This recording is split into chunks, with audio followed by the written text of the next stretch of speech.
Ce qui nous réunit aujourd'hui, c'est ce livre, Islam, la dernière chance. Pourquoi, comment et que réformer dans l'islam. Livre qui est un livre de conversation, d'échange entre Noureddin Boukrou, qui est à ma droite, et Saïd Branin, qui est encore plus à ma droite. Je laisserai à Saïd Branin le soin de présenter plus précisément Noureddin Boukrou et de nous dire pourquoi il a eu envie de faire ce livre avec lui.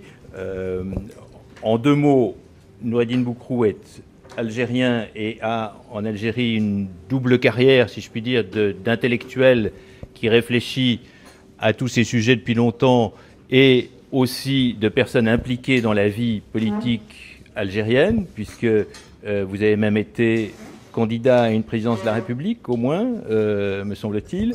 Et Saïd Branin, qui pourra lui aussi intervenir et éventuellement nous donner une coloration plus française sur le sujet, est français d'origine algérienne et fondateur et animateur d'un site qui s'appelle ouma.com, c'est bien ça, qui est un site d'échange, notamment de la communauté musulmane en France. Alors, je ne les connais pas bien, mais quand j'ai vu l'annonce de ce livre, qui d'ailleurs ne sera en librairie que le 7, pour ceux qui voudraient se précipiter dessus, mais dont je conseille la lecture, j'ai eu envie de les inviter, et mes amis du bureau du Club des Vigilants n'ont pas mis longtemps à me donner leur accord. Il peut y avoir quelque chose d'étrange, au fond, dans notre réunion de ce matin. C'est que, à ma connaissance, dans la salle, il y a peu de musulmans, et pourtant, nous allons débattre de l'islam, faut-il le réformer, comment le réformer, etc. Alors, on pourrait se demander en quoi ça nous regarde, au sens où si un ami musulman venait dire à l'un d'entre nous, catholiques, protestants ou juifs, j'ai des idées sur la manière de réformer ta religion, il serait sans doute troublé. Alors, à la fois, je pense que ça ne nous regarde pas, mais ça nous intéresse puissamment. Ça nous intéresse parce que, tout simplement, la France a subi, comme vous le savez, un certain nombre d'attentats islamistes, et que du coup, les interrogations dans ce pays sont multiples sur cette religion qui s'exprime de cette forme violente, et qu'est-ce qui, dans cette religion, peut faire qu'elle s'exprime de manière violente.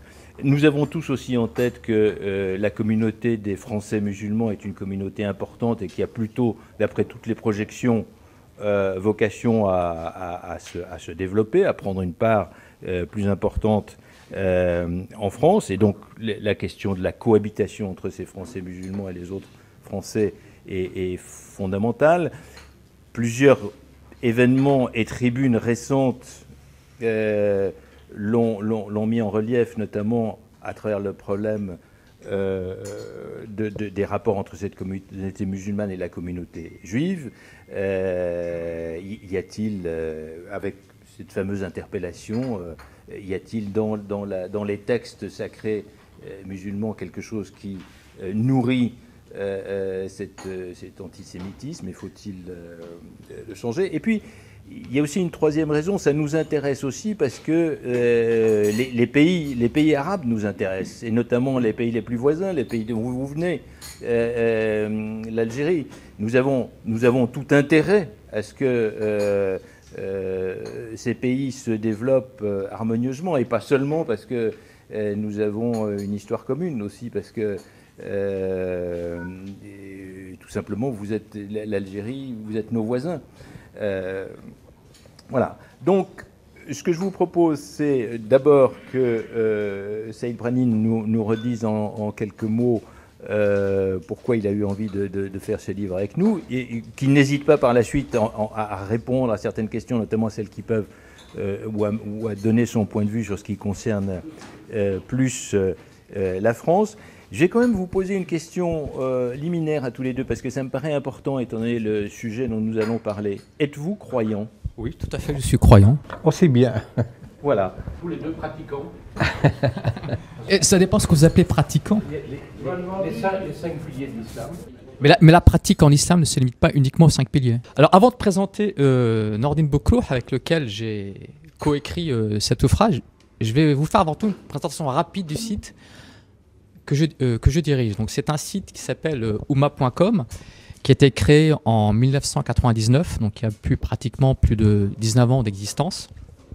Rapidement sur le site, parce que ce n'est pas l'objet de mon intervention. Donc c'est un site qui s'intitule donc oumma.com, qui s'inscrit dans une triple fraternité, une fraternité adamique entre tous les hommes, une fraternité abrahamique entre toutes les religions, mais également une fraternité entre tous les courants d'islam, parce que vous n'êtes pas sans savoir que malheureusement, il y a au sein de l'islam des tensions, des conflits permanents qui vont jusqu'à des actes de violence, voire des excommunications. Je ne parle pas spécifiquement du terrain français, mais plutôt à l'échelle internationale. Alors pourquoi j'ai voulu écrire cet ouvrage avec Nordine Boklour? Bien sûr, donc nous, en tant que responsables du premier site de débat et d'information de l'islam de France, donc d'une certaine façon, pour schématiser, on est d'une certaine façon la première mosquée de France, même si on n'est pas un site de prédication, on n'est pas un site confessionnel, mais on a un site de débat et d'information. Et l'islam est un des sujets majeurs de la ligne éditoriale, mais pas le sujet principal. Donc j'ai voulu faire ce livre avec Nordine Boklour, que je connaissais depuis pratiquement 30 ans, puisque j'ai eu l'occasion de lire ses écrits, notamment dans la presse algérienne. J'ai également lu ses ouvrages. Donc c'est quelqu'un pour lequel j'ai toujours eu un véritable respect, une véritable admiration pour l'intellectuel qu'il est. Alors je crois que c'était en 2015, je prends contact avec lui, car j'ai ce souci de l'introduire dans le débat français sur la réforme de l'islam. Pourquoi je souhaitais l'introduire dans le débat français? Car il me semblait que la plupart de ceux qui, je ne vais pas citer de nom bien sûr, mais ceux qui envisageaient ou qui se positionnent comme candidats à la réforme de l'islam prenaient le risque de ne pas être audibles auprès des musulmans de France qui est la cible première, la cible concernée. Ils sont peut-être crédibles, audibles auprès des non-musulmans, ce n'est pas un reproche que je leur fais, mais qui ne sont pas suffisamment crédibles auprès de la cible principale, qui sont les musulmans de France. Alors pourquoi Nordine Boklour est crédible, à mon sens? Il est crédible pour 3 raisons. Premièrement, il est le disciple d'un des plus grands penseurs musulmans du XXe siècle, qui s'appelle Malek Bendabi, qui est décédé en 1973, qui est une figure intellectuelle extrêmement connue dans le monde musulman, et Nordine Boklour a été son disciple. Donc c'est un critère pour moi déterminant. Pourquoi? Parce que pour les musulmans, lorsqu'on leur parle d'islam, on veut toujours savoir qui vous êtes, d'où vous parlez, quelle est votre crédibilité. Donc le fait que Nordine Boklour a été, en l'occurrence, le disciple de Malek Bendabi, qui est encore une fois une figure extrêmement respectée, eh bien, est un gage de crédibilité auprès des populations musulmanes. Quand je dis population musulmane, j'essentialise à dessein, bien sûr. Il y a des spécificités. Je ne vais pas rentrer ici dans les nuances, dans les spécificités. Donc, premier point, donc, il est le disciple de Malek Bendabi. Deuxième point, très important, il a une double culture. Car souvent, les candidats ou ceux qui proposent de réformer l'islam ont ou bien une culture, entre guillemets, pour faire gros, une culture occidentale, ou bien une culture, une bonne connaissance, ou plutôt, ils ont plutôt une culture occidentale, mais n'ont pas suffisamment de connaissance du monde musulman, de son histoire, de sa tradition, de sa tradition intellectuelle, de sa tradition historique, ou bien ont plutôt une culture, une bonne connaissance, entre guillemets, de l'islam, mais n'ont pas cette culture occidentale. Donc Nordine Boklour, lui, a une véritable double culture et il le démontre parfaitement dans cet ouvrage. Troisième point, qui me paraît également fondamental, c'est que c'est quelqu'un qui a combattu l'islamisme politique. Non seulement il avait anticipé l'émergence de l'islamisme politique à la fin des années 70, au début des années 80, il l'avait anticipé à travers ses écrits, donc ce sont des choses parfaitement vérifiables et il donne des extraits de ce qu'il avait dit à l'époque dans la presse algérienne à la fin des années 70, au début des années 80. Non seulement il avait anticipé l'émergence du phénomène islamisme, de l'islamisme politique, en l'occurrence du fils, puisque là je parle de l'Algérie, et l'Algérie en fait a connu son printemps arabe, entre guillemets, 22 ans avant le printemps tunisien, puisque l'Algérie a connu son printemps démocratique. Il y a eu les émeutes de 1988, après eu le vote de la Constitution qui reconnaissait le pluralisme politique en février 89, je crois, c'est ça, février 89. Donc l'Algérie a été en fait le premier pays à avoir éprouvé l'expérience islamiste, puisqu'il y a eu des élections démocratiques qui se sont traduites par la victoire du fils, le Front islamique de salut, qui était la principale force politique islamiste qui a tout raflé pratiquement, qui a capté l'électorat algérien en 90 pour les élections municipales, puis en 91 pour les élections législatives, qui se sont traduites, non 92, qui se sont traduites par l'arrêt du processus électoral, qui a par la suite engendré la décennie sanguinaire que vous connaissez. Et Nordine Boklouh a combattu l'islamisme politique, puisque souvent ceux qui se proposent de réformer l'islam, et là je ne cite personne bien sûr, notamment en France, n'ont jamais croisé un islamiste de leur vie. On n'a jamais débattu avec un islamiste. Et là je dirais, il a débattu avec les islamistes sur le terrain politique, sur le terrain idéologique. Donc il les a affrontés, il s'est confronté à eux, il les a même côtoyés, il a été sur le terrain, donc il a une expérience du combat contre l'islamisme politique. Ce n'est pas seulement théorique. Et il n'a pas combattu n'importe quel islamisme, il a quand même combattu le FIS, le Front islamique du salut, dont parmi ses rangs, certains prônaient le djihad et ont appliqué le djihad, puisqu'ils ont défié l'armée, ils ont défié l'État, et ça s'est traduit par des actes de violence, par des attentats, par la constitution de Macky. Donc il a confronté l'islamisme politique, et il a continué à prendre des risques, même après l'arrêt du processus électoral, puisqu'il a toujours tenu le discours de la réforme de l'islam publiquement.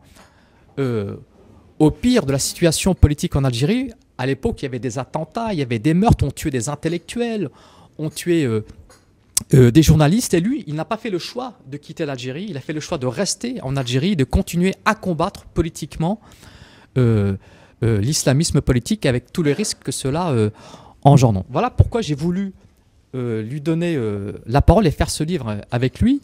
Et à l'époque, en 2015, j'ai souhaité faire une interview avec lui qui a été publiée en 2 fois, mais en 2 parties. Et cette interview introduisait d'une certaine façon le livre, qui n'était pas encore en préparation, puisqu'on n'avait pas décidé à l'époque de faire cet ouvrage. Et je voulais faire un test.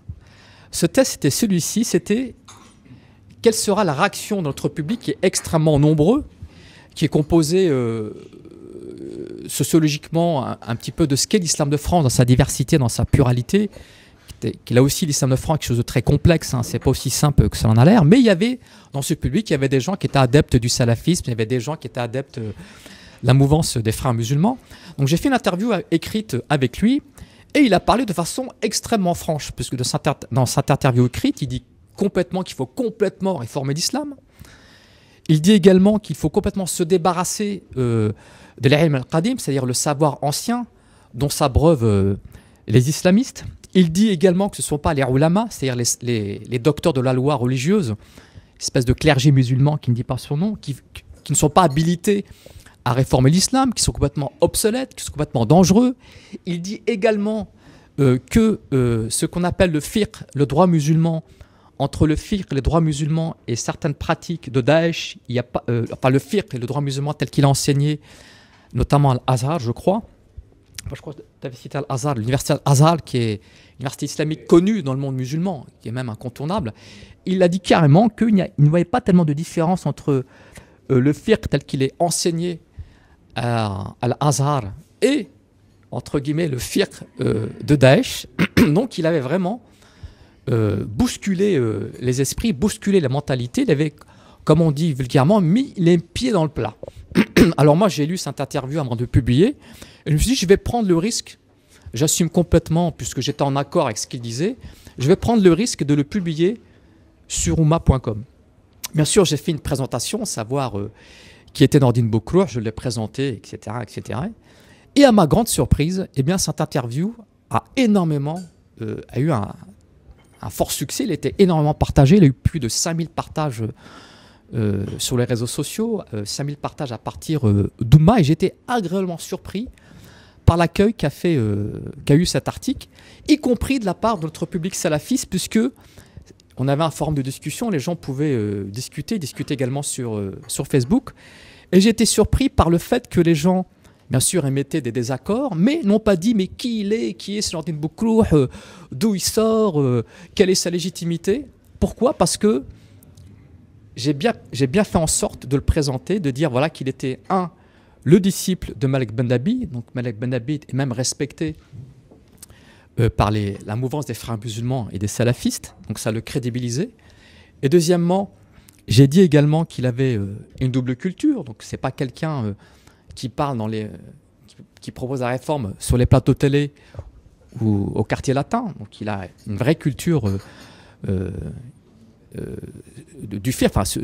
culture islamologique sur l'islam en règle générale, et surtout qu'il était même respecté, et c'est le cas, il est respecté également par les salafistes algériens, par les fréristes algériens, il est même respecté. Bokrour, c'était quelqu'un qui était même respecté par les islamistes algériens, par les leaders du fils algérien. Je pense notamment à Ali Belhadj, je pense notamment à Abbas Madani. Donc là, je dirais qu'il a des atouts, il a une crédibilité, encore une fois, que n'ont pas beaucoup de candidats de la réforme islamique de l'islam en France et même en France, en Europe. Je parle des musulmans, hein, et même dans certains pays musulmans. Donc maintenant, je vais lui laisser la parole et présenter ce qu'il entend par la réforme de l'islam. Mesdames, Messieurs, merci de l'honneur que vous nous faites d'être présents ce matin à cette rencontre, à l'initiative du club. Voilà, donc je pense que l'essentiel a été dit par M. Branine pour poser le sujet, pour camper le sujet. Donc nous sommes, autant que le reste du monde, préoccupés par ce qu'on appelle désormais le problème de l'islam dans le monde. Parce qu'il y a comme un problème de l'islam d'abord dans les pays musulmans, puisqu'on a vu beaucoup de pays arabo-musulmans, à commencer par l'Algérie, qui a eu cette faveur entre guillemets d'être confronté dès 1988, 89, 90 à l'émergence brutale, brusque, imprévue, inattendue de ce qu'on appelle désormais l'islam politique, vite suivi d'une période de terrorisme, parce que cet islam politique-là, qui avait pris les formes extérieures de la vie politique courante, démocratique, républicaine, en fait portait un projet qui consistait à, sitôt arrivé au pouvoir, abolir les moyens par lesquels, les moyens républicains et démocratiques par lesquels il est arrivé au pouvoir. Donc, une vingtaine d'années plus tard, 88, vers 2011, on commençait ce qu'on appelait le printemps, fin 2010-2011, le fameux printemps arabe entre guillemets, là où les populations ont eu pour la première fois l'opportunité de s'exprimer, d'avoir le droit à la parole, de participer à tracer leur destin, de décider, d'élire un projet politique, un parti politique. Nous avons vu que, comme par une sorte de mécanique générale, là où il y avait une ouverture politique dans un pays arabo-musulman, c'était la mouvance religieuse qui émergeait et qui gagnait démocratiquement les élections. Donc, cela pousse à la réflexion, incite à réfléchir. En Algérie, c'était un cas isolé au départ. L'expérience algérienne n'avait pas attiré assez d'intérêt. Bon, à partir des capitales occidentales, on voyait que c'était une affaire algéro-algérienne. Qu'est-ce que c'est que ça, l'islamisme? Il y avait un régime militaire pendant longtemps et tout. Donc les gens prenaient ça avec une certaine réserve. Quand il y a eu l'arrêt des élections, du processus électoral, bien sûr, un peu partout, on s'en est ému. Nous-mêmes, en Algérie, on s'en était ému, parce qu'on considérait que dès que le pouvoir avait mis en place des règles de jeu, il fallait qu'elle les respecte. Enfin, donc le problème, ce qui est à retenir de tout ça, en dehors de l'expérience proprement algérienne, c'est que l'islam pose problème d'abord chez lui, avant de le poser comme vous le constatez, vous, en France, par exemple, aujourd'hui en France ou dans le reste du monde. En Chine, en Inde, en Russie, il y a maintenant un questionnement. En 1993, dans le feu de la bataille, lorsque l'Algérie était en plein terrorisme, en pleine confrontation, j'avais écrit un article « Que faire de l'islam ?» Que faire de l'islam? Je l'avais écrit pour les Algériens, pour nous. Que faire de cet islam-là? Qu'est-ce que c'est l'islam? Est-ce que c'est ça? Est-ce que c'est le projet qui nous est proposé par un parti islamique qui ressemble à l'identique aux partis islamiques qui ont émergé ultérieurement en Tunisie et Nahda, brusquement comme ça, tout le monde voit un Nahda, bon, qui était bien sûr connu, mais qui n'avait pas une expérience politique, qui n'avait pas une organisation politique, qui a remporté les élections. Au passage, je signalerai que 30% des Tunisiens résidant en France depuis des décennies avaient voté pour Nahda, le parti islamique donc en Tunisie. Même chose pour les frères musulmans en Tunisie, etc. Enfin, en Égypte, et tout ce qu'on voit ces dernières décennies. Donc il y a problème. Quelles sont les solutions pour que l'islam, parce que l'islam, bon, tout à l'heure il y avait la question, croyez-vous pas? L'important n'est pas là. Et l'important, croire, tout le monde croit. Mais en quoi? À quoi? Croire en Dieu. On peut être musulman, chrétien, etc., hindouiste d'une certaine manière, et croire. On peut être créationniste, croire en Dieu, parce que comme ça, à l'époque moderne, des scientifiques maintenant, bon, par d'autres voies, se mettent à croire. Mais est-ce que croire à des rites? Est-ce que croire à des pratiques? Est-ce que croire en quelque chose qui est devenu obsolète, qui ne convient plus, qui heurte l'époque? Une religion ne peut pas être valable pour un temps et en confrontation avec d'autres temps. Si elle l'est, c'est que cette religion, il y a un problème en elle-même. Qu'est-ce qu'une religion à l'origine? Qu'étaient les religions? Le phénomène religieux, la pensée religieuse au départ de l'histoire de l'humanité. Cette idée-là qui a toujours cheminé, cette attitude cosmique vis-à-vis de l'univers, vis-à-vis des valeurs, comment s'organiser en tant qu'être humain, etc. La pensée religieuse a émergé un peu partout, sous différentes dénominations et tout. Mais les religions sont-elles faites pour astreindre l'homme à un comportement, à des pratiques, à des actes, pour plaire ou complaire à une divinité, à Dieu, au Seigneur, etc. Est-ce que c'est cela que devait être la religion au départ? Aujourd'hui, la question mérite d'être posée parce qu'elle renvoie cela au-delà de l'islam. Est-ce que la religion, au contraire, a été quelque chose qui a émergé pour mener dans la bonne direction les hommes à l'époque? Les hommes, je parle du néolithique et par la suite, tout ce qui s'en est suivi, les premières civilisations de l'Antiquité et tout. Est-ce que c'était un bien qu'il y ait une pensée, une perspective religieuse, c'est-à-dire qui pousse vers l'absolu, qui éloigne les frontières? Ce n'est pas la frontière terrestre, ce n'est pas le temps qu'on vit, ce ne sont pas... Il y a un au-delà. Il y a un ciel, il y a un univers, etc. Qu'il y ait une pensée religieuse qui coïncide aujourd'hui même avec certaines recherches scientifiques, toutes les interrogations que permet aujourd'hui l'astrophysique, la physique quantique, etc. On se demande maintenant comment formuler l'idée de transcendance, qu'il y a quelque chose qui est à l'origine de cet univers complexe dont on découvre la complexité depuis à peine quelques décennies. Einstein est mort sans savoir l'immensité de l'univers, à peine avait-il informé de l'idée d'expansion, etc. de l'univers. Aujourd'hui donc, une religion, et l'islam en particulier, parce que la spécificité de l'islam, c'est qu'aujourd'hui, c'est la seule religion parmi toutes les religions que l'on connaisse, qui soit là à dire aux gens, le cadre que je représente, moi, islam, moi, religion islamique, les valeurs islamiques sont valables en tout temps et tout lieu, qu'elles devraient s'instaurer partout dans le monde.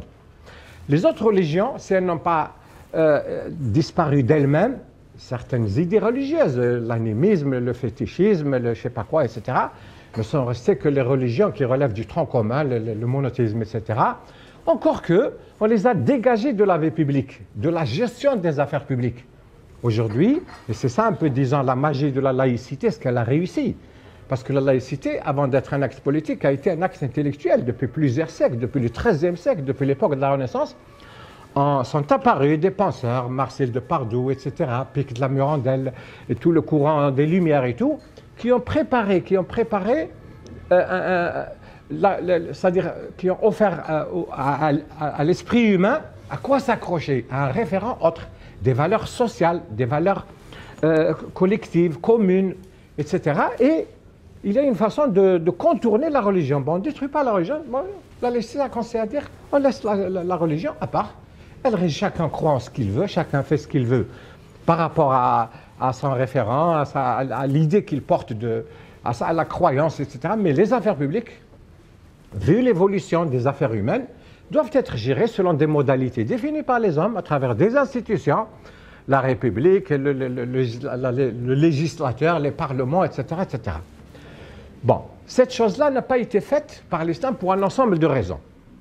Mais l'islam aujourd'hui, ce qui a besoin d'être changé, parce que l'islam, en fait, pour moi, mais c'est un peu l'approche qui me caractérise, disons, dans mes écrits, parce que moi, de toutes ces décennies depuis, j'ai écrit mon premier article en 1970. À l'époque, l'Algérie était un pays soviétisé, un pays à base de parti unique, économie dirigée, etc. J'avais écrit un article que j'avais intitulé « Islam et progressisme ». On disait à l'époque progressiste. L'Algérie, la Libye, etc., les régimes progressistes et tout. C'était ça, je m'interrogeais sur cette compatibilité-là, etc. Plus tard, quand il y a eu la révolution iranienne en 1979, je suis parti en Iran pour voir qu'allaient faire les musulmans avec leur islam chiite, cette fois-ci avec une des... puisque l'islam se décline en deux grandes orientations, le sunnisme traditionnaliste et le chiisme.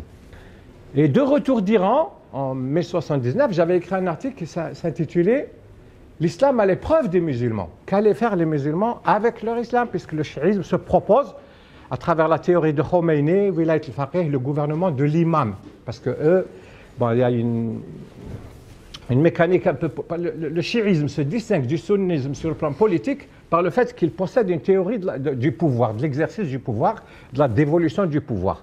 Les pouvoirs doivent être mis entre les mains d'un imam, parce qu'on croit à l'imam, la résurrection, le retour périodique d'un homme, d'un religieux, d'un savant religieux, qui s'institue, lui, détenteur du pouvoir suprême. En Iran, par exemple, actuellement, vous avez l'imam, comme du temps de Khomeini, et il y a le président de la République. Le président de la République, il est un peu l'équivalent du Premier ministre français. Les vrais pouvoirs sont détenus par l'imam, y compris les pouvoirs sécuritaires, l'armée, etc. Le sunnisme n'a pas une recette, une application de l'exercice du pouvoir. Donc, bon, j'étais en Turquie en 80, ça c'est pour un peu donner quelques repères à ce que disait M. Brani, non pas pour ma personne, mais pour dire que j'étais là à chaque moment que je jugeais important de l'histoire de l'évolution du monde musulman. Je voulais aller voir sur place, donc j'ai été en Turquie voir en 80. Et ce qui m'avait frappé à l'époque, vous ne trouviez pas une seule personne dans une mosquée où que vous alliez en Turquie de l'époque. J'étais fasciné par ça. Il n'y avait personne dans les mosquées. Mosquées vides, parce qu'elles étaient là depuis des siècles.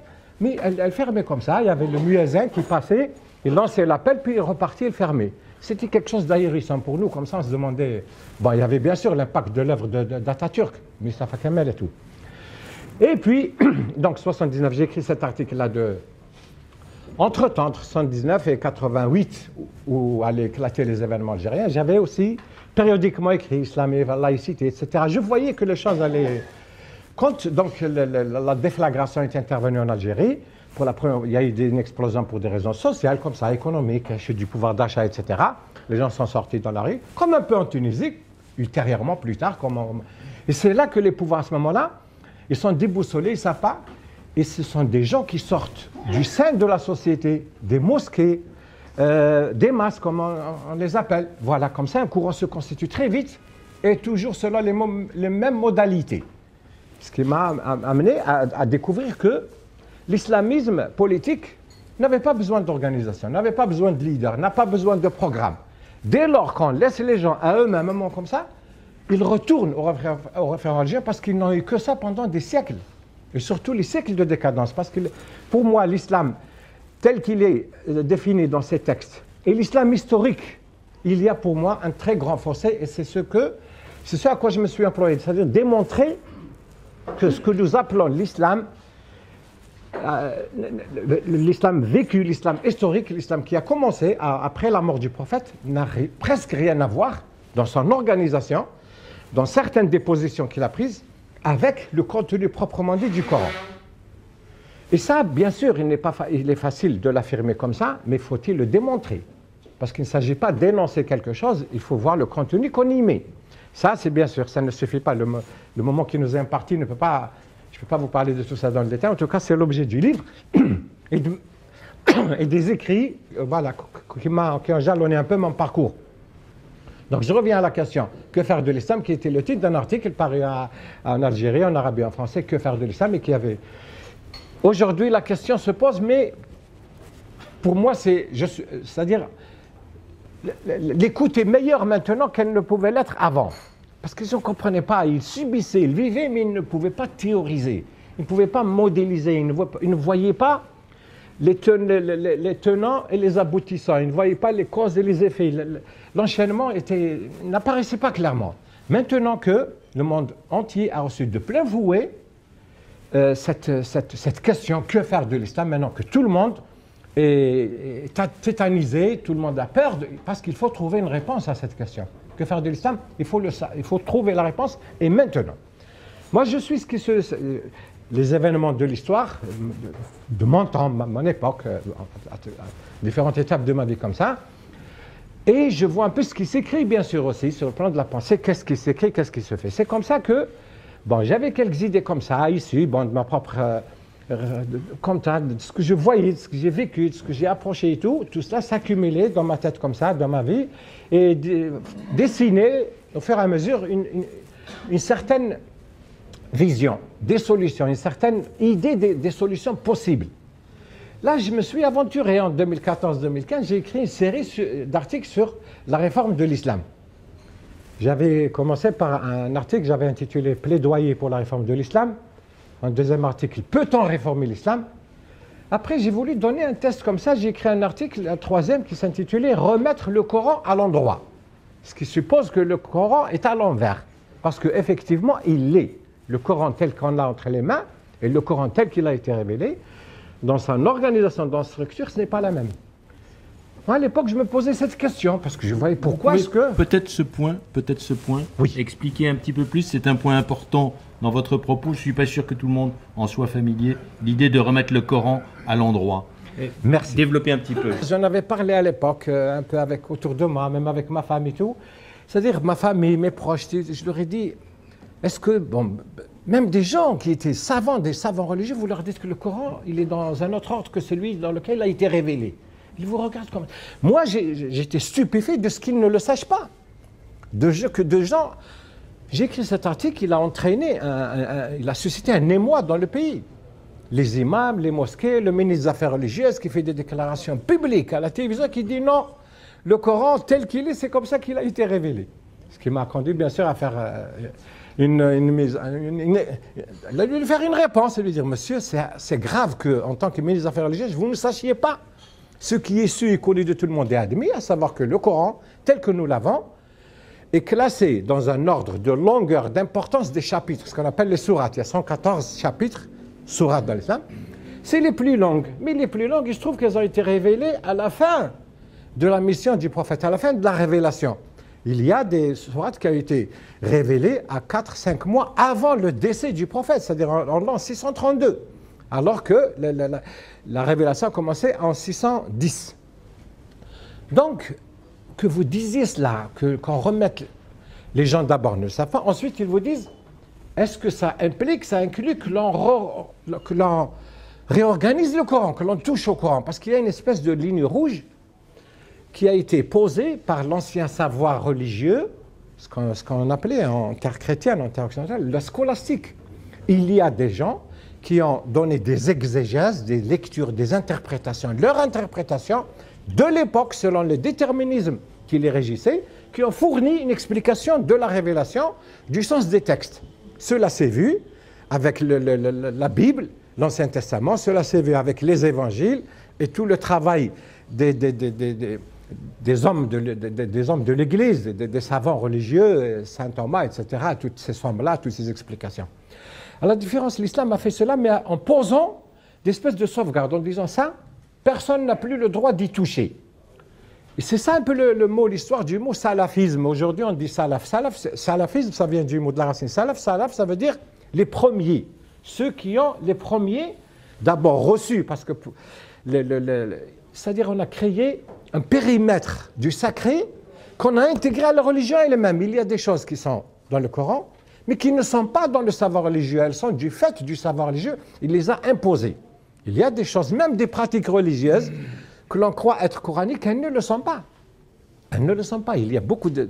Donc, il y a beaucoup de choses comme ça. Bon, moi, au fur et à mesure, sur une quarantaine d'années, mes lectures, tout ce que je faisais, tout ce que je suivais, tout ce que je voyais, j'avais relevé comme ça, par esprit critique, j'avais un peu fait un collationnement de toutes ces choses-là auxquelles je n'avais pas de réponse. Je ne trouvais pas de réponse dans les écrits des autres.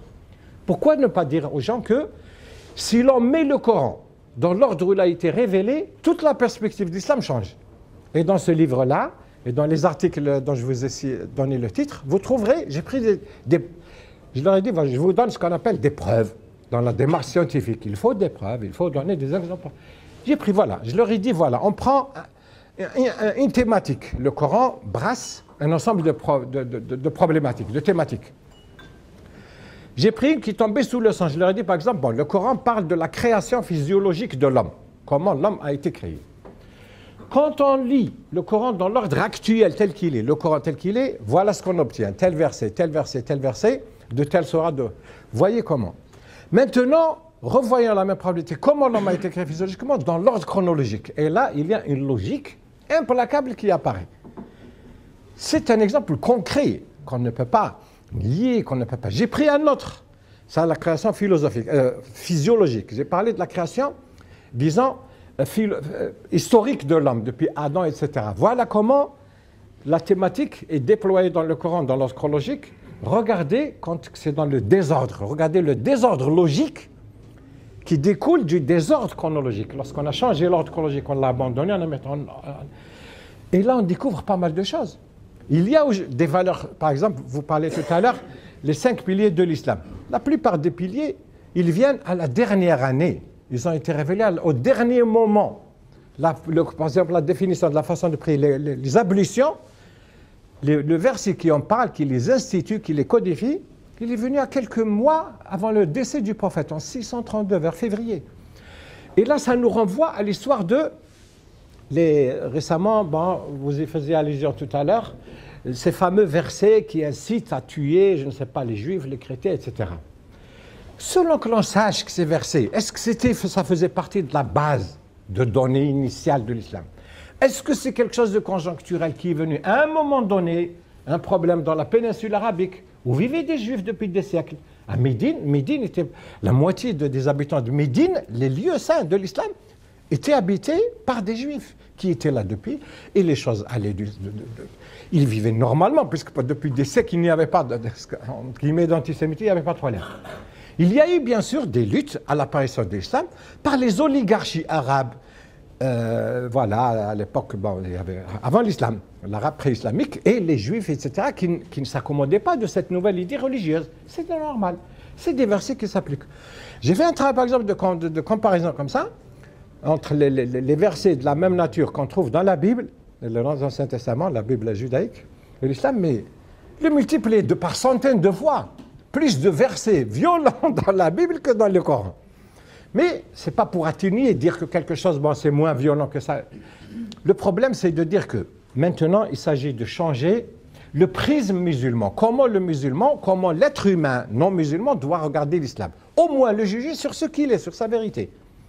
Donc je me suis dit que toute une pédagogie favorable à l'avènement des véritables finalités de l'islam, qui sont réellement, la primauté de l'aspect transcendance sur le rituel. Comment l'islam était une accommodation, parce que même quand on examine le défilé des religions, l'ordre dans lequel sont venues, cette fois c'est pas le Coran, mais les religions elles-mêmes.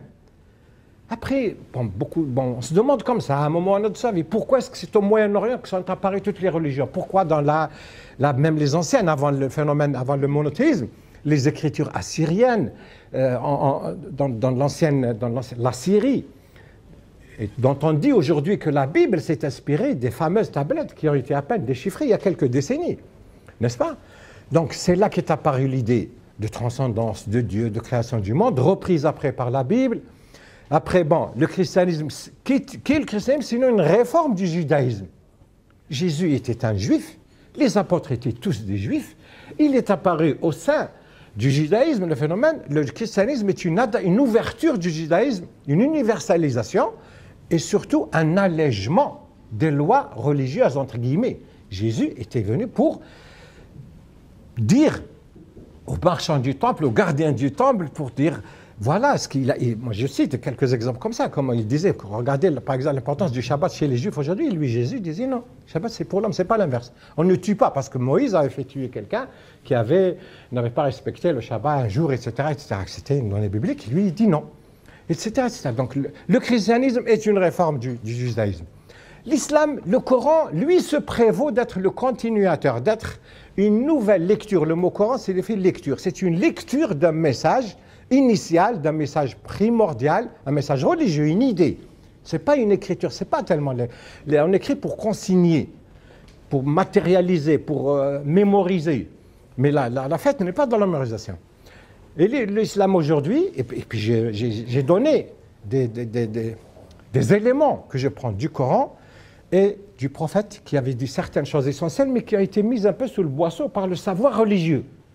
Le prophète, comment peut-on imaginer? Le prophète Mohammed, Mahomet, comment on dit ici, à l'époque où il était là en train de délivrer le message qu'il recevait par la révélation. Il a dit un jour, cette religion-là, elle devra être réformée au début de chaque siècle. Il a dit exactement, au début de chaque siècle, Dieu missionnera quelqu'un pour réformer cette religion. Imaginez-vous quelqu'un qui crée une technologie, qui crée un savoir nouveau et qui va dire, ce savoir, il va devoir être... Non. Quelqu'un qui prêche, qui prédit, il dit, mon message est le bon, il est le meilleur, il est définitif, il est là, intemporel, etc. Non. Quand on regarde les choses avec rationalité, on se dit, mais ça c'est une contradiction de l'idée même de prophétie, de missionnaire. Il relativise la valeur de ce qu'il dit en disant que cette religion devra être réformée. Le savoir religieux lui a donné une interprétation comme quoi que voilà, il faut certaines adaptations purement religieuses.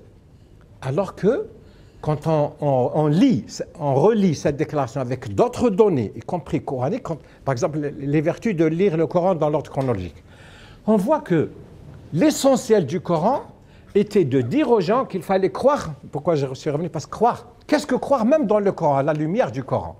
Ce n'est pas pratiquer le rite. Croire, c'est privilégier l'idée, s'éveiller à l'idée qu'il y a un créateur de l'univers. C'était cela. Et ça, c'est une pensée, c'est un message qui est de nature à ouvrir l'esprit des êtres humains, parce que c'est la seule espèce pensante qui réfléchit, etc. Donc voilà, il faut rapporter le sens du Coran à ce qu'a accumulé l'humanité, en fait, de savoir, de connaissances jusqu'à aujourd'hui. La religion, donc, mais le savoir religieux, lui, je vous ai dit, il a mis comme ça un cercle étincelant, un périmètre qu'il a borné en rouge. Il a dit ça, personne n'y touche. Celui qui y touche n'est plus musulman. C'est ce que font les gens maintenant. Ils vous disent, ah non, ah, attention, il y a une ligne rouge, il ne faut pas. Le Coran dit de lui-même que l'homme doit le lire, le critiquer, et il met au défi les gens, les hommes de son temps, d'essayer de créer même maintenant ce Coran, d'écrire. Il leur pose ce défi-là.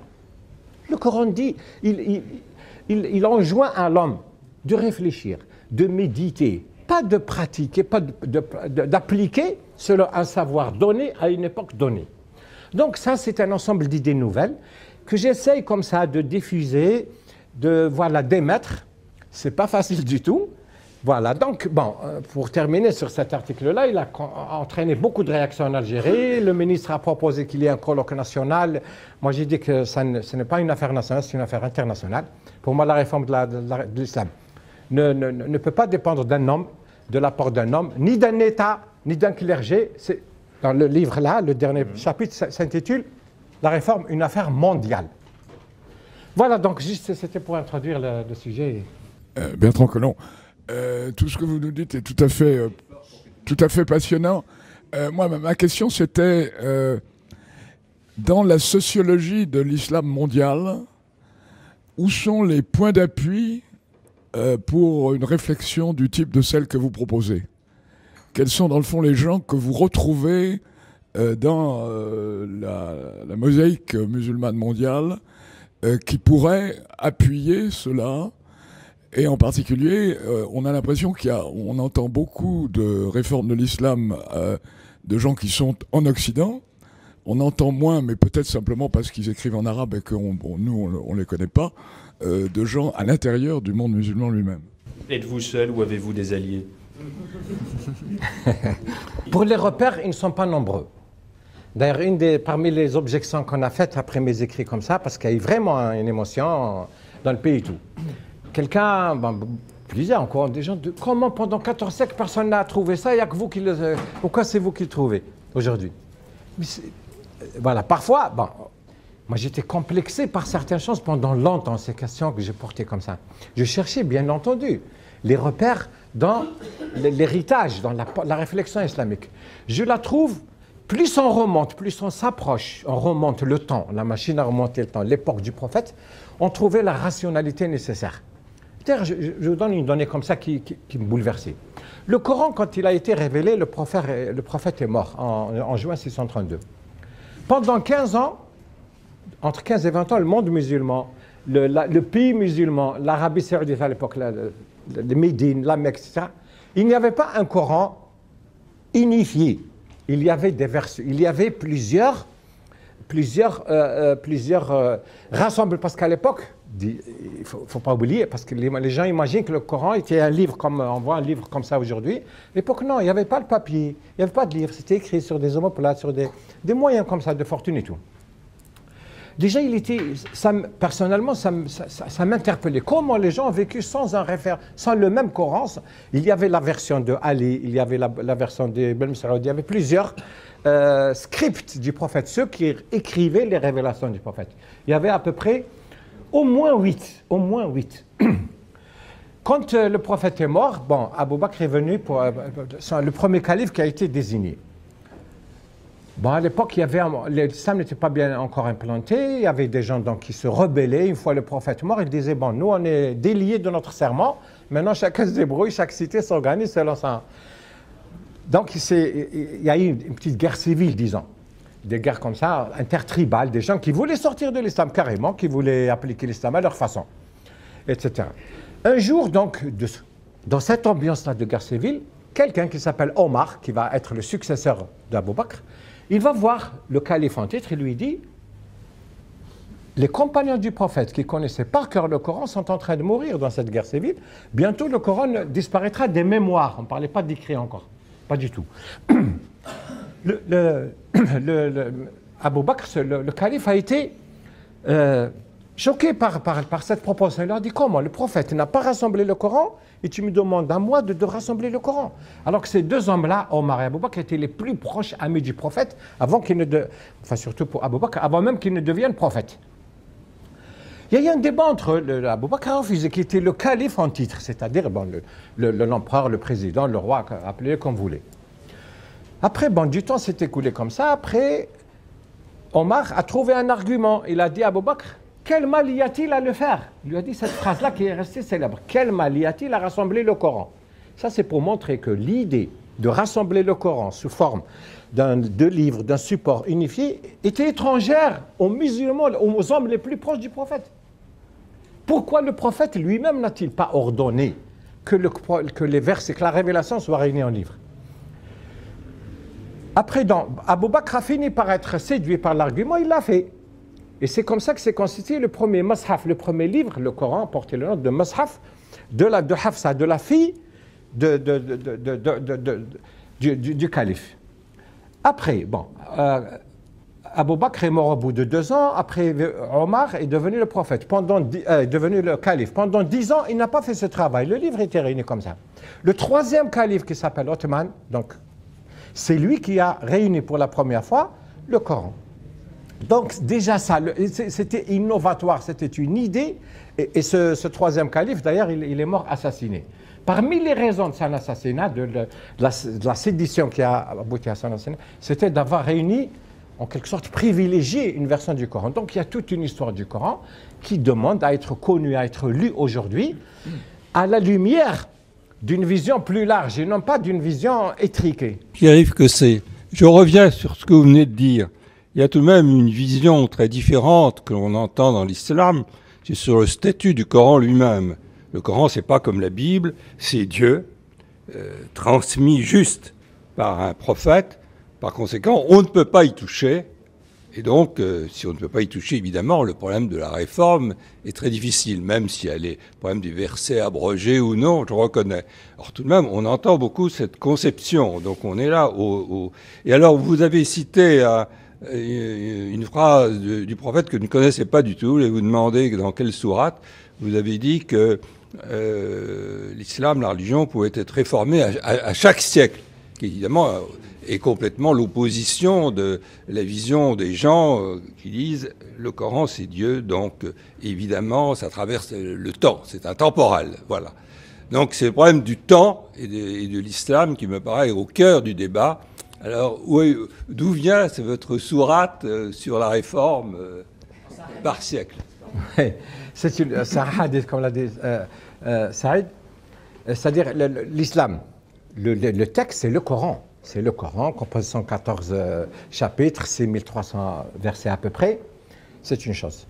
Et il y a aussi les édictions, les sentences, disons, les hadiths, les sentences, des paroles éminentes, importantes, déclinées, dites par le prophète à des moments importants. C'est comme ça qu'on s'en souvient. Ce n'est pas tout ce qu'il a pu dire, sortir de sa bouche pendant toute sa vie, non. À l'occasion de certains événements, et la mémoire est des événements importants, et donc ce qu'avait dit le prophète revêt le caractère de jugement. C'est une sentence, quelque chose, un édit, quelque chose qui est important. Donc c'est ça, cette parole-là, elle n'est pas dans le Coran. Mais cette parole-là, elle est reconnue par tous les traditionnistes, tous les ulama.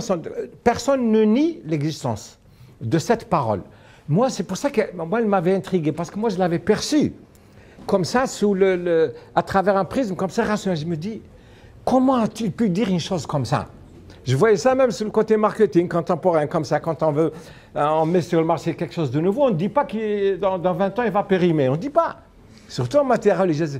Ça m'avait frappé. Et ça montre que cet homme-là, sa perception, et même ça veut dire que c'est la chose qui lui était révélée, qui diffère de ce qu'en ont fait les ulémas, les ulama par la suite.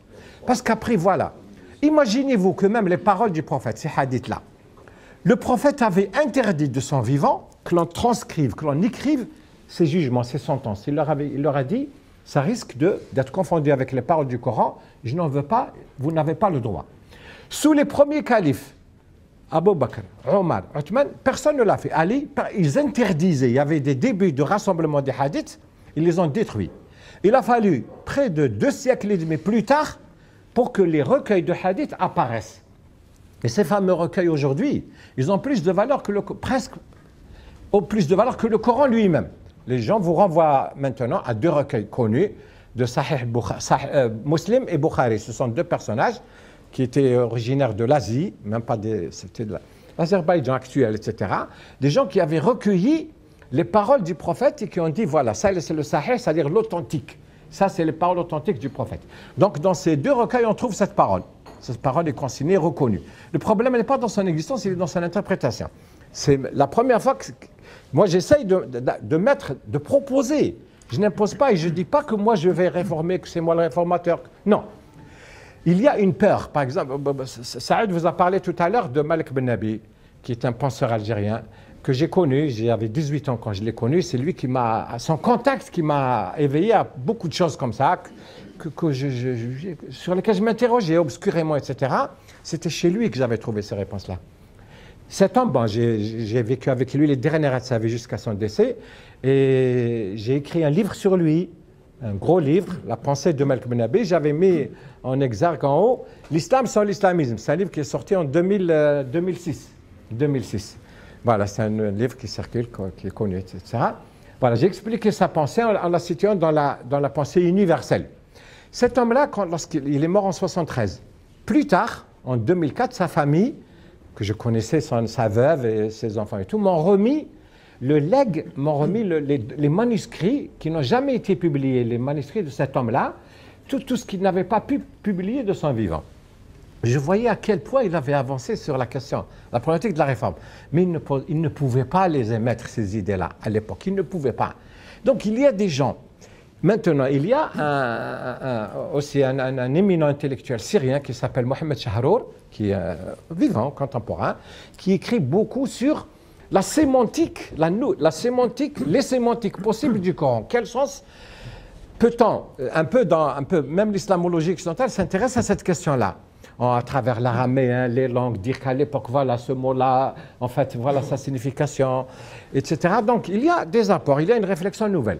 Mais en terre d'islam, je vous dis que le principal obstacle, c'est pour ça que la question qui fera la réforme, comment faire la réforme, c'est-à-dire les modalités pratiques, moi j'ai proposé une espèce de feuille de route. J'ai dit que ça doit être dévolu à quelque chose. Bon, nous n'avons plus de calife depuis l'abolition du califat, il n'y a plus de calife du monde musulman. Il n'y a pas une autorité représentative de l'ensemble du monde musulman. Sans dire qu'il y a le chiisme qui ont leur propre, entre guillemets, église, ils ont leur propre référent, leur propre théologien, et les sunnites. Les sunnites n'ont pas un clergé formalisé, c'est un peu autour d'Al-Azhar, qui était une espèce d'université comme ça, une cathédrale, disons, qui produit comme ça et tout, qui enseigne et qui forme les imams d'un certain niveau, mais en fait qui cultive la vision traditionnelle. Le problème de l'islam souffre du savoir religieux hérité, c'est-à-dire qui n'a pas été remis en cause, de la scolastique, pour employer un concept que vous connaissez très bien. L'islam, il souffre de sa scolastique plus que du contenu du Coran. Comment le faire passer, comment l'expliquer, c'est une gageure, c'est très difficile. Moi, j'ai proposé, parce que j'ai vu un peu comment se font les choses de nos jours, il faut que ça se fasse selon, comme une négociation internationale où seraient présents tous les pays musulmans et tous les pays où existent des communautés musulmanes, et comme on l'a fait pour le GATT, pour l'OMC, pour le FMI, pour la Banque mondiale, toutes ces institutions qui ont été créées à la fin du dernier siècle, ça a résulté comme ça. Les hommes partout sont arrivés à l'idée d'universalité, à l'idée de communauté internationale. C'est comme ça qu'on a créé l'ONU, pour mettre fin, pour gérer les crises, gérer les conflits. Il faut faire ça dans le domaine intellectuel. Parce que le problème est plus intellectuel que spirituel. Le rite, il ne gêne personne. Que quelqu'un fasse sa prière dans une synagogue, une mosquée, une église, c'est pas ça le problème. Le problème, c'est quand il sort dehors et qu'il crée un problème aux autres. Le problème commence là, ce qu'on appelle l'espace public. Dans votre esprit, quelle doit être la part du religieux, des croyants, et la part des institutions étatiques dans cette réforme? Voilà, c'est-à-dire, parce que la réforme, en fait, les pays musulmans, en fait, n'appliquent plus certains rites ou certains versets qui sont jugés importants dans le fiqh, dans le système juridique musulman. Par exemple, le verset parle bien de l'amputation de la main. Pour un voleur, quand il y avait un cas de vol, on appliquait la peine d'amputation de la main. Elle est dans le Coran. C'est parmi les règles comme ça. Elles sont quelques-unes, très peu nombreuses. Il y a peut-être une dizaine de versets qui posent un peu problème. C'est-à-dire quand on estime qu'elles sont applicables en tout temps et tout lieu. Mais quand on les recontextualise, il n'y a plus de problème. Par exemple, l'amputation de la main. Quel est le pays musulman qui l'applique? Plus personne. Est-ce que ces États-là ont le courage de dire l'amputation de la main est une peine inapplicable de nos jours, comme l'est devenue, par exemple, l'application de la peine de mort en France. Elle n'existe plus. Elle a disparu du code pénal, etc. Elle n'existe plus dans le droit, etc. On l'a supprimée. Des valeurs françaises, pas seulement de la lettre juridique, du droit, mais de l'esprit. Il y a beaucoup d'autres pratiques, donc qui ont été abolies, qu'on évite, qu'on contourne, comme ça, tous les États. Pourquoi ne pas assumer cela pour provoquer une espèce de sursaut intellectuel, que le religieux n'est pas quelque chose qui est infligé à l'homme, sous laquelle l'homme doit ployer toute sa vie. La religion n'est pas une sanction. Or, dans les savoirs religieux, partout, dans toutes les... La religion apparaît comme une sanction. Elle suscite la peur. Il y a la peur de l'enfer, la peur de tout. Ça, c'est... Alain Granger-Cabane, merci beaucoup, monsieur. Je suis, comme je crois plusieurs d'entre nous, très étonné par l'espèce de double révélation que vous nous avez apportée sur le Coran. Une révolution que je qualifierais rapidement d'épistémologique, puisque vous nous dites qu'en fait, les sourates ou les versets n'ont pas été révélés au même moment, et vous nous dites que la version qui actuellement fait foi ne respecte pas l'ordre chronologique, ce qui est déjà assez important. Deuxièmement, révélation théologique, vous nous dites que le Coran lui-même écrit dans son propre texte qu'il doit se réformer régulièrement, au moins une fois par siècle, si j'ai bien compris, ce qui est, comme le disait notre ami, à peu près contraire à toute l'interprétation dominante. Alors, j'ai une suggestion à vous faire, puis une question à vous poser. La suggestion, c'est pourquoi est-ce que vous-même et d'autres penseurs, d'autres connaisseurs de la foi musulmane, comme vous-même, qui aboutissez à ces deux conclusions épistémologiques et théologiques, pourquoi ne prenez-vous pas la peine de publier un manifeste sous la forme que vous le voudrez pour proclamer, je dirais, au monde entier ces deux révélations, en quelque sorte, qui remettent en cause le fixisme du Coran actuel. Quant à ma question, elle est d'ordre, non pas épistémologique ou théologique, mais elle est d'ordre historique. Comment pouvez-vous rapidement nous expliquer pourquoi l'islam, que je qualifierais d'occidental, l'islam de l'Europe et du Moyen-Orient, qui jusqu'au X ou XIe siècle était à la pointe de la science, de la connaissance, de la raison, des Lumières, s'est brutalement endormi pendant des siècles et a loupé son rendez-vous avec la modernité? C'est une partie importante du livre. Oui, qui s'appelle... Voilà, parce qu'il y a ce livre-là, mais ce livre-là, il est préparatoire. C'est des prolégomènes à un autre livre à venir. Parce que comme je vous l'ai dit... Voilà, parce que moi-même, c'est-à-dire, je vous donne comme ça, entre amis comme ça. Quand j'ai commencé à découvrir cette histoire d'ordre du Coran, au début des années 70, quand j'étais, parce que Malek Benabi a écrit un livre qu'il avait intitulé Le phénomène coranique. Il l'avait écrit ici, il vivait ici à Dreux, dans la région de Dreux, en 1944. Voilà, en pleine guerre mondiale, il avait écrit un livre qui s'intitule Le phénomène coranique. Ce livre, c'était un livre qui venait, parce que cet homme-là,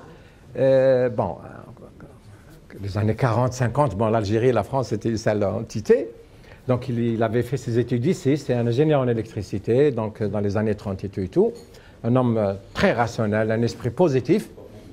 Donc, il avait un peu employé, disons, les connaissances de son temps au service d'une nouvelle exégèse du Coran, une nouvelle lecture du Coran. Il a apporté, donc il a introduit. Après, ça deviendra une mode. D'autres orientalistes le feront de façon pas systématique. Donc, il était le premier à écrire un tel livre. Et moi, dans mes recherches comme ça, j'avais rencontré cet écueil. J'étais tombé sur cette difficulté. Pourquoi est-ce que le risible, s'il y a quelque chose de risible dans la question, c'est que quand vous prenez le Coran, vous sortez ici, vous achetez le Coran, soit dans la langue arabe, soit dans la langue française. Il y a toujours, les sourates, c'est des chapitres. Chaque chapitre a un titre et un nom. Il y a une dénomination, la sourate. Entre parenthèses, les gens pensent, ainsi que le disait notre ministre des Affaires religieuses, que même l'intitulé des sourates a été révélé. Moi, je lui ai dit non. Vous ignorez quelque chose qui est connu de façon même des savoirs religieux. Les dénominations sont du fait humain. Ce sont les hommes qui leur ont donné. Bref. Donc, quand j'ai commencé, j'ai voulu à l'époque, dans les années 70, mettre le Coran. Moi-même, à l'époque, il n'y avait pas d'informatique, j'écrivais le Coran. J'avais entrepris d'écrire le Coran dans l'ordre chronologique. Je prends celle-là, je la mets comme ça, etc., etc. Mais c'était lourd, immense, et puis surtout, j'étais terrifié par ce que je faisais. Je me disais que, comme la question tout à l'heure, croire, ne pas croire, je me suis dit, ça y est, le diable m'a bien saisi, c'est fini. C'était terrifiant de le savoir parce que je ne l'avais jamais entendu. Quand, 40 ans plus tard, j'ai posé la question à mon propre père, qui est un homme comme ça, de la tradition religieuse, qui a toujours fait ses péchés, je lui ai dit, le Coran n'est pas... Il ne revenait pas. Il ne revenait pas lui-même. Donc je vivais ça dans un secret. C'était un problème comme ça, une terreur. Donc, je n'ai commencé à prendre en charge la décision de rendre public ces quelques idées comme ça. Elle remonte à 2014-2015. Fin 2014, j'ai publié les 2 premiers articles, suivi du reste, dont vous avez parlé tout à l'heure. Après, on a fait ce livre, mais il y a un livre ce livre annonce un autre. C'est Le train qui casse un autre, et où, là, vraiment, je vais déployer toute une... Voilà, ça, il y a déjà ici, disons, Vous allez déployer votre propre proposition de réforme. Absolument. Voilà, aller encore plus loin. Parce que ce travail, je lui ai consacré sans le vouloir, sans le savoir, parce que je ne savais pas qu'un jour on allait être dans la situation où nous sommes aujourd'hui. Moi, je parle des années 70. Quand j'étais en Iran, c'était les années 70. Les années 80, 81, c'est la Turquie, c'était 80. ce qui s'est passé, les événements en Algérie, c'était 88, 89, tout ce que j'avais écrit entre-temps. Et dans cet ouvrage, on trouve tout ça. Donc tout ce... Maintenant, j'ai décidé, l'âge venant, etc., je me suis dit, je vais aller jusqu'au bout. Je vais dire tout ça. Ça ne veut pas dire que je ne suis pas un illuminé, quelqu'un qui croit détenir ou avoir découvert. Non.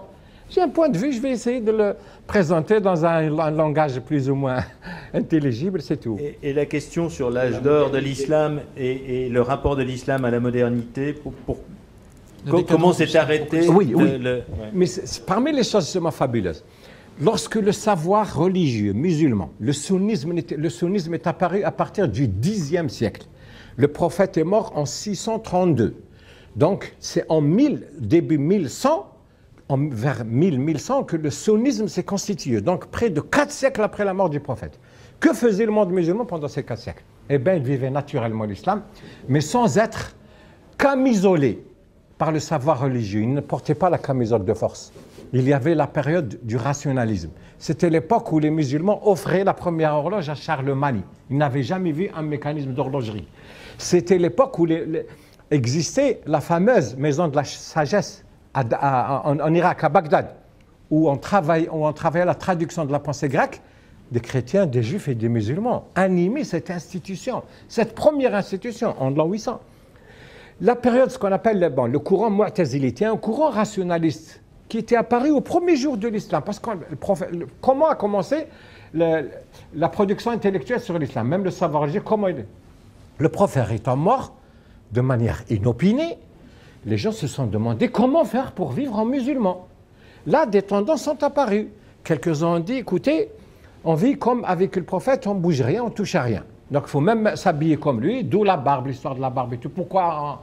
Parce qu'on disait qu'il fallait ressembler au prophète. Alors peut-être à l'époque, il n'y avait pas les moyens pour se raser comme il faut, etc. Il y avait les nécessités, à l'époque, c'était peut-être les goûts, la mode. Mais ça n'a rien de sacral. Dieu ne peut pas avoir créé l'univers et ce qu'il y a dedans pour qu'on porte la barbe. Sinon, ce Dieu-là se discréditerait. Si ce Dieu-là dépend de la pratique du rite, ça ne concorde pas avec l'idée d'un Dieu souverain à l'échelle de l'univers, qui est lui-même infini. C'est pas possible. C'est-à-dire qu'il faut revoir toutes les notions. Et à ce moment-là, ce n'est pas l'islam, toutes les religieuses, toute la pensée religieuse, où qu'elle ait existé. Et comme je vous le disais au début, maintenant, il y a des connaissances nouvelles qui démontrent que si la pensée religieuse est apparue dans un même territoire, à peu près, un même périmètre géographique, ce n'est pas par hasard. Si les religions s'emboîtent les unes dans les autres, on a dit que le christianisme est une réforme du judaïsme. Le protestantisme est une réforme du christianisme. Qui a fait la réforme protestante? C'était d'abord Martin Luther. Martin Luther, comment il a commencé la réforme? Par objecter, par être révulsé par l'idée d'indulgence. Comment un homme doit payer de l'argent au curé du coin pour acheter ces trucs? Il a dit non. Il a fait les 93 propositions, il a dit non. C'est parti de là. Et M. Martin Luther, il connaissait la langue arabe, parce qu'à l'époque, la langue arabe, M. Martin Luther est le premier homme à avoir écrit une traduction, une préface au Coran, à une traduction du Coran. En 1400 et quelques, le Coran était traduit en latin par quelqu'un qui a un nom un peu latin, moi je vais parler ça. Cette première édition avec l'invention de l'imprimerie Gutenberg après et tout, on a fait éditer la traduction du Coran de l'arabe au latin, elle était préfacée par Martin Luther. Le protestantisme a été irrigué par des idées venues du monde musulman, de l'Afrique du Nord, de l'Espagne, etc. C'est comme ça que les idées sont venues. Donc, à l'époque, pour revenir à la question, les savants musulmans évoluaient sans la contrainte du savoir religieux. C'est comme ça, à l'époque, il y avait toutes les inventions, tout ce qu'on attribue comme découverte technologique aux musulmans, ont eu lieu dans cette époque. Quand on voit à partir de 1100, c'est le déclin. Il n'y avait plus rien. Parce que le savoir religieux avait interdit que l'on réfléchisse. Parce que le savoir religieux impose aux gens de demander au curé, à l'imam, comment il fallait faire pour vivre sa vie, etc. Parce que le savoir religieux avait élargi le périmètre du sacré, il y avait mis ses propres erreurs, et les gens étaient soumis. Voilà. Quelle est votre vision sur l'évolution de la relation entre le sunnisme et le chiisme? Et en vous posant cette question, je pense plus particulièrement aux événements dramatiques que l'on voit actuellement se dérouler, en particulier en Afghanistan, où il y a une véritable guerre entre ces deux courants de pensée. Merci. L'islam est une victime, le pauvre. Tous les problèmes de l'islam sont d'origine politique. À l'origine, ils sont politiques. Les schismes religieux sont issus de différents politiques. Qu'est-ce qui s'est passé tout à l'heure? Je vous ai dit, sur le plan intellectuel, le prophète étant mort, les gens se disent comment s'organiser. Il y a eu deux courants fatalistes, salafistes, c'est-à-dire reproduire sans tenir à ce qui est dit, à la lettre de ce qui a été dit, et surtout à la pratique du prophète. La pratique, la sunna, elle renvoie à des paroles, alors que le prophète les avait interdites. Il avait dit, je ne veux pas que vous conseillez les hadiths. Le savoir religieux a imposé les hadiths, et aujourd'hui c'est une ressource, c'est une source de droit, une source juridique. Les gens vont sur la base d'un hadith. Mais le prophète vous a dit, ne prenez pas en compte mes hadiths. Le droit musulman repose en très grande partie sur le hadith plus que sur le Coran. Parce que les versets à caractère juridique sont très peu nombreux. Il y a une dizaine comme ça, c'est tout. Donc, quand le prophète est décédé, bon, d'abord il y a eu un affrontement pour qui va succéder. Les gens, bon, ça se passait à Médine. Le prophète étant né à la Mecque, il a émigré à Médine pour échapper à la répression chez lui, etc. À Médine, donc il a vécu 12 ans à la Mecque et 10 ans à Médine. À Médine, quand il est mort, les habitants de Médine se distinguaient des habitants de la Mecque. Les Ansar et les Muhajirin, ceux qui ont émigré avec le prophète, qui étaient des Mecquois, et les autres, il y a 500 km à peu près entre les deux. Et à l'époque, les choses tribales, etc., on était étrangers les uns aux autres. Il a dit, bon, on a marché avec le prophète, c'est bon parce qu'il était prophète. Mais vous, aujourd'hui, donc, les gens de Médine ont dit, nous allons désigner notre successeur, notre gouvernant, et vous désignez le vôtre. Donc, ils ont failli en venir aux mains, aux armes. C'est là que, bon, un petit consensus a été trouvé rapidement. On a dit, bon, on prend l'homme le plus proche du prophète, c'était Abou Bakr. Voilà. Après, Abou Bakr, avant de mourir, lui a désigné son successeur. Il leur a dit, moi je vous recommande Omar. Déjà ça, c'est un principe qui n'était pas bon. Pourquoi? Parce que le Coran dit que le successeur peut être noir, blanc, il peut être n'importe qui pourvu qu'il porte des valeurs. Un homme porteur de valeurs, plutôt que appartenant à... Alors que Abou Bakr, qui a pris le pouvoir, qui a été le premier successeur, il a dit, nous sommes les Qurayshites. La tribu du prophète, c'est Quraysh. Donc le successeur du prophète doit être Quraysh, issu de Quraysh. Ça, c'est une erreur. Ça, c'est anti-coranique. Alors que c'est éminemment islamique. Aujourd'hui, tout le monde dit que Médine, les lieux... Voilà. Alors que le prophète, c'était pas ça. Donc, quand on revoit les choses, toutes les étapes, du temps du prophète, comment elles allaient, les choses, comment... Le sunnisme. Donc ça, c'est le problème de la succession, du pouvoir. Donc, Abou Bakr est mort au bout de 2 années. Il était très âgé. Omar, qui lui a succédé, a été assassiné. Celui qui viendra après Omar, c'est Uthman, dont je vous ai dit, qui a réuni, qui a collationné le Coran. C'est Uthman, il est mort assassiné au bout de 12 ans. Après lui est venu Ali. Ali, c'était un jeune garçon comme ça, qui avait accompagné le prophète très tôt, qui vivait avec lui et tout.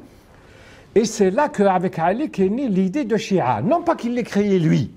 Il y a, parce que, bon, c'est toute une histoire quand même, parce que la Perse venait d'être conquise par les musulmans. Il y a eu comme ça un mariage entre une fille du roi à l'époque perse avec un musulman, etc. Et déjà, il y a une filiation, un lignage, une espèce de comme ça se faisait comme ça. Quand Ali a été désigné, disons, plutôt par les croyants que par Uthman, puisque Uthman est mort assassiné. Et Uthman pensait que Ali avait contribué à l'opposition, à la sédition, qui avait conduit à ça. Donc il y a eu, au bout de 2-3 ans, quelqu'un a surgi à Damas, le gouverneur de Damas de l'époque, qui avait été désigné déjà pas mal de temps avant Ali, qui appartenait à une ancienne famille pré-islamique qui s'était opposée à l'islam. Une famille, les Omeyyades, ce qu'on appellera plus tard Banu Umayya. Banu Umayya, c'est une tribu qui existait dans l'Arabie depuis des siècles.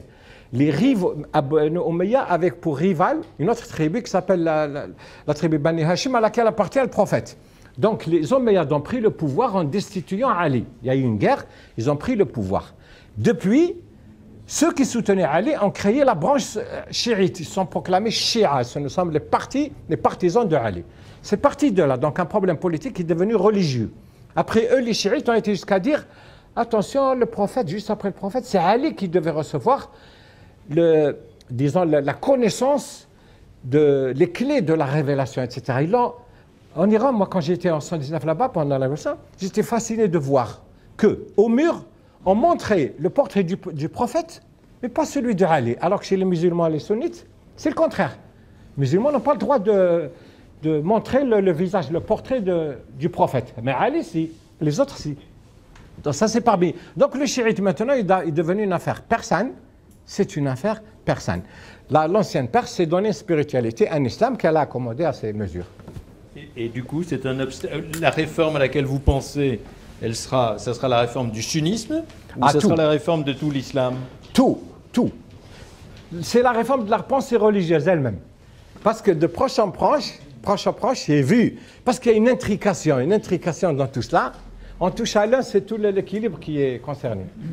Michel Ferrand, j'ai un grand-père qui a vécu dans l'Empire ottoman, qui est le Liban actuel, mais qui n'existait pas à l'époque, à une époque d'oppression où la communauté jésuite notamment a été obligée de plier bagage, et il a eu la chance de recevoir à sa table un père jésuite qui a écrit un certain nombre d'ouvrages qui relate donc au début du XXe siècle exactement ce que vous êtes en train de dire. Donc vous avez des amis, vous avez des alliés, vous avez des gens qui ont pensé la même chose que vous il y a quelque temps déjà, et je fais notamment allusion... Vous pourriez nous dire le nom, s'il vous plaît? Bien sûr, Henri Lamince. Là, je le connais très bien, Henri voilà. Lamince. Oui. Donc Henri Lamince qui a été mis à l'index de sa propre église, parce que le catholicisme estimait qu'il ne devait pas, dans l'époque dans laquelle il évoluait, susciter le trouble et laisser l'islam gérer ses problèmes lui-même, alors que Lamince et quelques autres aussi avaient mis le doigt sur certaines incohérences du Coran et sur le caractère, on va dire, d'opportunité de certaines révélations, ce que Aïcha dit elle-même lorsqu'elle dit à Abou Bakr, qui dit « Tiens, mais en fait, je me souviens maintenant d'un verset de Mahomet », et qu'elle lui répond « Oui, mais enfin, il y a quand même certains versets qui t'arrangent bien, en l'occurrence, etc. » C'est quand il y a eu la fameuse histoire. Bien sûr, bien sûr. Donc, il y a toujours eu, je pense, en islam, une confrontation sur la question, on va dire, de la révélation en termes de tentatives humaines de compréhension de la transcendance, et d'autre part, un texte politique, circonstancié, qui gagne évidemment beaucoup à être relu dans l'ordre chronologique, ce que Blacher a fait aussi, c'est-à-dire qu'il s'est pas mal attelé à remettre les versets dans l'ordre, et il propose une lecture linéaire, chronologique du Coran, qui, je pense, est intéressante aussi. Mais le problème, finalement, auquel on est confronté, il est au moins double. Un premier aspect, c'est que en islam, aujourd'hui, avant Mahomet, il y a la jahiliya. Donc c'est le temps de l'ignorance. Pré-islamique, oui. Voilà. Pré-islamique, ce serait une caractéristique objective. C'est-à-dire qu'avant l'islam, c'était avant l'islam. Ça ne gênerait personne. Mais il y a une connotation quand même de mépris à cette période qui précède l'islam, puisque ce temps est quand même qualifié de temps de l'ignorance. Paganisme. L'ignorance. Jahil, c'est celui oui, en arabe, en voilà, français, celui qui ne sait pas. Paganisme. Voilà. Et cette dénomination-là entrave quand même la réflexion sur l'origine, qui est une réflexion qui est intéressante. Parce que il y a au moins 3 sources pour moi dans le texte coranique. Il y a un élément, je dirais, d'inspiration juif, donc Ancien Testament, qui est très tribal, où on va dire, la communauté des croyants, par son allégeance à Dieu, se voit récompensée ou pas par des victoires, par des succès, etc. Donc c'est extrêmement tribal. Et ça a existé dans le judaïsme. Il y a un élément chrétien, on va dire, qui est plus universaliste et qui regarde plus les questions de transcendance. Et il y a un élément de louange qu'on pourrait ramener sans doute à l'Égypte amarnienne et que la Bible a remis dans les psaumes de David, mais qui n'ont pas été écrits par des juifs, qui sont bien antérieurs. Est-ce qu'il ne faudrait pas se livrer quand même à un exercice de catégorisation et de recherche sur les origines, admettre les origines, tant pour les chrétiens que pour les juifs, que pour les musulmans, que pour d'autres, considérer qu'il y a là un patrimoine commun intellectuel de l'humanité, un patrimoine commun de l'humanité, et à partir de là, commencer à cesser de s'écharper et s'accorder sur le fait que la dimension tribale est quand même la moins intéressante, la plus nocive, la plus toxique, et qu'il faudrait quand même séparer le bon grain et l'ivraie, et laisser de côté tout ce qui doit se traduire par la victoire des uns sur les autres et le massacre et la mise en esclavage et la razzia, et que ça n'a rien à faire avec un texte sacré aujourd'hui. Oui, juste de précision. Pour le Père Lamens, on ne peut pas dire de lui qu'il a cherché à réformer l'islam. Lui, c'était un homme extrêmement opposé. Il a combattu l'islam. Mais il l'a combattu à travers, bien sûr, ce qu'il pensait être une pensée critique. Mais c'était dans la démesure, c'était dans l'excès. Il s'est érigé je ne sais pas, vraiment, il a été très violent dans ses écrits avec l'islam, pour dire que lui ne cherchait pas la réforme. Moi, mon problème, moi je ne suis pas un homme de religion, je ne suis pas un théologien, j'ai rien de tel. Moi, je suis comme ça quelqu'un, je suis de formation économique. Voilà, j'ai été entrepreneur dans ma vie, j'ai été ministre dans ma vie, j'ai économique aussi, pas religieuse. Voilà, donc des choses comme ça, je ne suis pas. Moi, mon problème, ce n'est pas la religion. Mon problème, moi, c'est la terre. Je n'ai jamais accepté l'idée que l'univers a été créé pour la terre. Donc que le débat soit entre Dieu et les hommes. Ce n'est pas possible. Et c'est déjà, vous connaissez les fameuses phrases comme ça de beaucoup de savants. Ils disent que ce serait un gaspillage que Dieu ait créé tout ça pour si peu, tout ça pour si peu. Tout l'univers pour cette planète qui est perdue dans une galaxie autour d'un système solaire. Mais il y a des milliards de systèmes solaires et des milliards de galaxies. Donc il faut réviser à la hausse l'idée de religion. Pour ce qui est de l'ordre chronologique, moi je ne dis pas que j'ai inventé, que j'ai découvert l'ordre chronologique. L'ordre chronologique, je vous ai dit que même les têtes de chapitre, c'est écrit le nom, et puis c'est dit, ce chapitre est venu après tel autre. Mais ils ne vous disent ni pourquoi, ni en quelle année, etc. Avant le Régis Blacher, à la fin des années 40, quand il a publié sa fameuse traduction du Coran et qu'il l'a mise dans l'ordre chronologique. Il y avait, à la fin du 19e siècle, début du 20e, un orientaliste allemand, Noldk, qui a écrit le premier. Mais eux, ils s'intéressaient, ils avaient un angle, ils abordaient la question de l'ordre du Coran. Parce que l'ordre du Coran, tous les imams, tout le monde sait que le Coran a été classé d'une certaine manière, mais ils ne disent pas pourquoi. Moi, je ne me suis pas seulement... Al-Azhar a reconnu en 1923, parce que figurez-vous que c'est seulement en 1923 que Al-Azhar a accepté que le Coran soit édité, imprimé, etc. Donc, à l'occasion, en 1923 exactement, ils ont publié une reconnaissance que... Parce que même sur l'ordre chronologique, il y a une dispute. Même quand on reprend, c'est-à-dire il n'y a pas de consensus, c'est-à-dire la question est ancienne, tout le monde le sait. Le problème, personne n'a étudié pourquoi est-ce que le Coran n'a pas été laissé dans l'ordre où il a été posé. Bon, eux, ils ont une réponse. Le vieux savoir religieux, il collecte tawqifi, quelque chose qui a été demandé par le prophète après avoir lui-même reçu l'injonction de l'ange Gabriel. On vous dit ça, moi, c'est ce qu'on m'a dit. Tout de suite, c'est ce qu'on vous oppose. Quiconque vient avec ses idées, on lui oppose ça. Et que ça, c'est voulu, c'est-à-dire toujours le sacré. Circuler, rien à voir. Alors que non.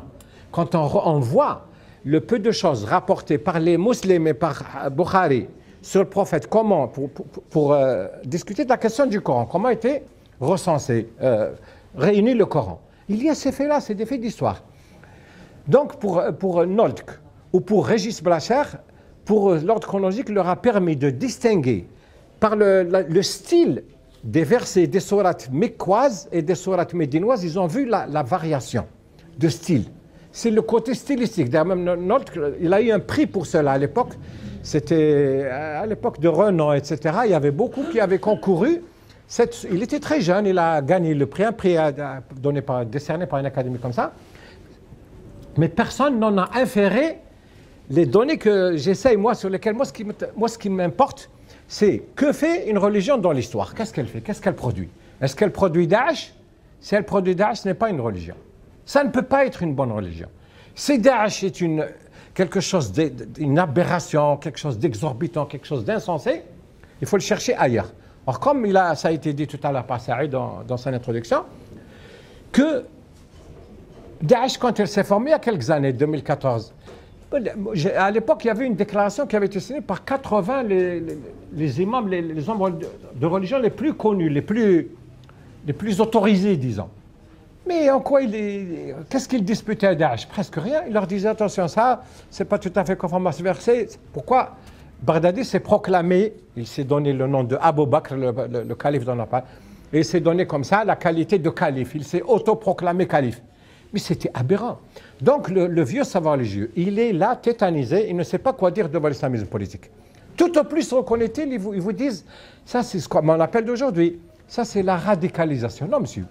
La radicalisation, c'est un degré de température. On sait à quel degré l'eau devient vapeur. Mais le problème, c'est pourquoi est-ce que ça, comment, pourquoi ça, on se radicalise? Donc c'est toute une histoire, il n'est pas facile de...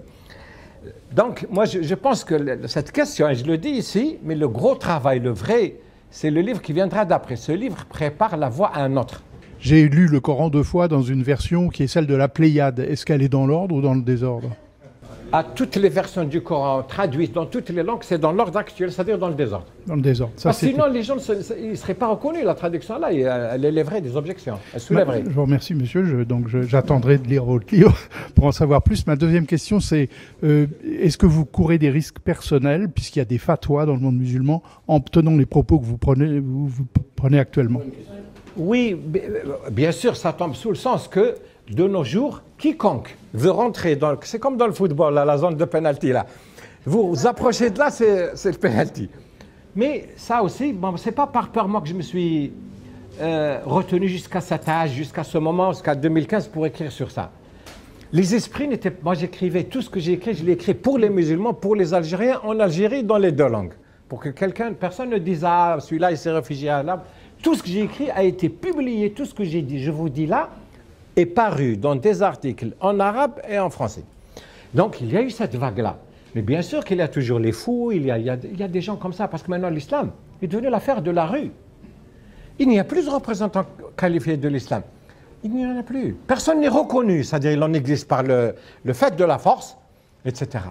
Mais lorsque monsieur le président Sisi, en 2015, parce que moi je venais de publier cette série-là, après un jour, il réunit les gens à Al-Azhar, il fait un discours devant Al-Azhar où il demande que Al-Azhar, cette université islamique qui est censée être le lieu d'où rayonne la pensée nouvelle, etc., il leur a dit de travailler à la réforme de l'islam.